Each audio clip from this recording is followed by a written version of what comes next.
Concept king class में आप सभी का स्वागत है। आज हम लोग बायोमोलिक्यूल्स जो कंपटीशन पॉइंट ऑफ व्यू से भी काफी इंपॉर्टेंट है, नीट और जेईई मेन में भी यहाँ से क्वेश्चन पूछा जाता है। तो बायोमोलिक्यूल्स के बारे में आज हम लोग यहाँ पर पढ़ेंगे। मोनोसेक्राइड हम लोग पढ़ चुके हैं, ग्लूकोज, फ्रुक्टोज, राइबोज इस सब के बारे में पढ़ चुके हैं। आज हम लोग बायोमोलिक्यूल्स में जो अगला टॉपिक है वो डाइसेक्राइड के बारे में पढ़ेंगे। ये तीसरा लेक्चर है बायोमोलिक्यूल्स का।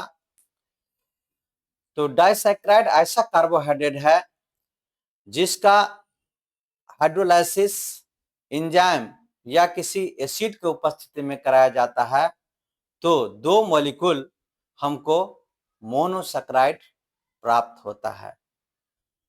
The carbohydrate on hydrolysis in presence of acid और enzyme gives two molecule of monosaccharides are called disaccharide।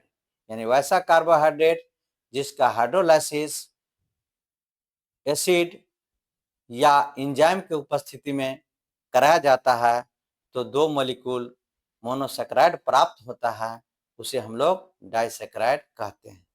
जैसे सुक्रोज का हाइड्रोलाइसिस कराया जाएगा तो ग्लूकोज और फ्रुक्टोज देता है।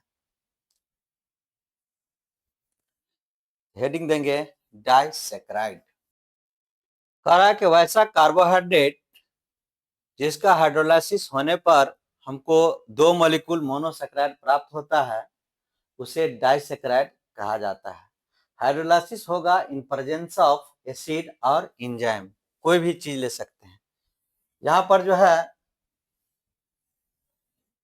शुगर है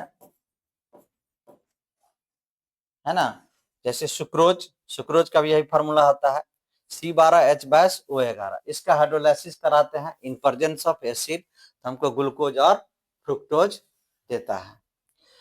तो ये डी फॉर्म, ये क्या है डी फॉर्म, और यहाँ फ्रुक्टोज माइनस फॉर्म, यानी ये डी फॉर्म और ये एल फॉर्म।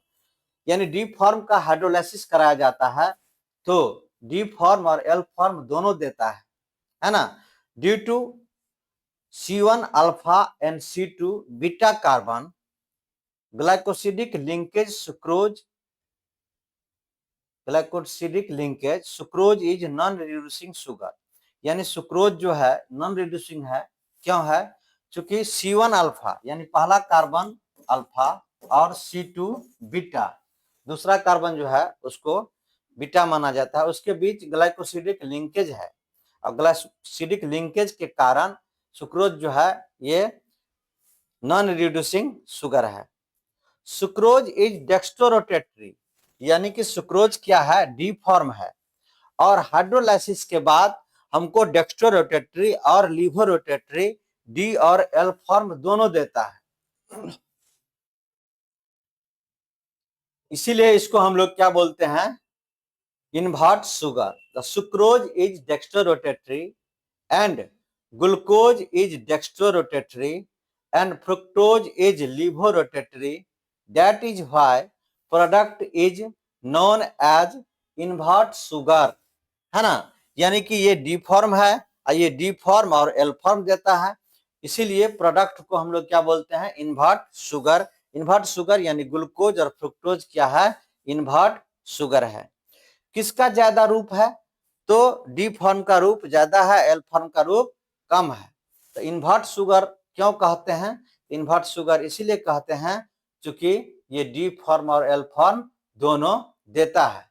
डी फॉर्म था तो केवल डी फॉर्म देता तो इन्वर्ट नहीं कहते, यहाँ एल फॉर्म भी, निगेटिव फॉर्म भी दे दिया, इसीलिए इसको क्या बोलते हैं, इज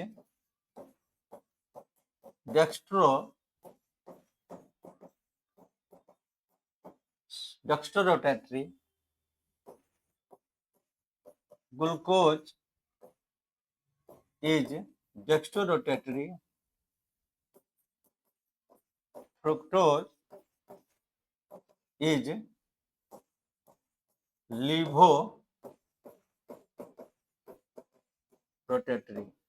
फ्रुक्टोज क्या है? Liver rotatory. इसीलिए प्रोडक्ट जो बना ग्लूकोज और फ्रुक्टोज उसको हम लोग बोलते हैं इन्वर्ट शुगर। अगला हेडिंग देंगे माल्टोज। माल्टोज, माल्टोज में ग्लूकोज प्लस ग्लूकोज, यानी कि maltose is reducing sugar due to linkage of C1 and C4 of the carbon. ये चीज लिखना है, maltose is reducing sugar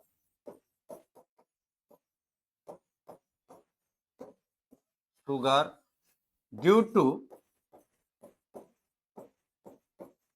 linkage of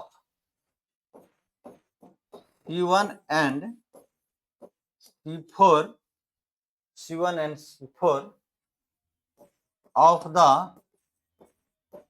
carbon. ये रिड्यूसिंग शुगर है, लेकिन सुक्रोज नॉन रिड्यूसिंग शुगर था। माल्टोज में क्या क्या रहता है? माल्टोज में रहता है ग्लूकोज प्लस ग्लूकोज। माल्टोज में क्या रहेगा? ग्लूकोज और ग्लूकोज। लैक्टोज, लैक्टोज, अब हेडिंग देंगे लैक्टोज। लैक्टोज ये मिल्क शुगर कहलाता है, ऑल्सो कॉल्ड मिल्क शुगर। इसको क्या बोलते हैं? Milk sugar. And reducing sugar, ये क्या है? Reducing sugar. लैक्टोज, लैक्टोज में क्या रहता है? Glucose plus galactose. ये पूछता है कि लैक्टोज में क्या रहेगा? तो ग्लूकोज प्लस गैलेक्टोज। माल्टोज में क्या रहेगा? तो ग्लूकोज प्लस ग्लूकोज। सुक्रोज में क्या रहेगा? तो ग्लूकोज प्लस फ्रुक्टोज। इसको आप ध्यान रखेंगे, बहुत इंपॉर्टेंट है। तो ये बराबर आता रहता है, काफी इंपॉर्टेंट क्वेश्चन है। तो आज का क्लास हम यहीं पर एंड करते हैं। जय हिंद, जय भारत। अगला क्लास हम लोग जो पढ़ेंगे वो पॉलीसेकेराइड के बारे में पढ़ेंगे।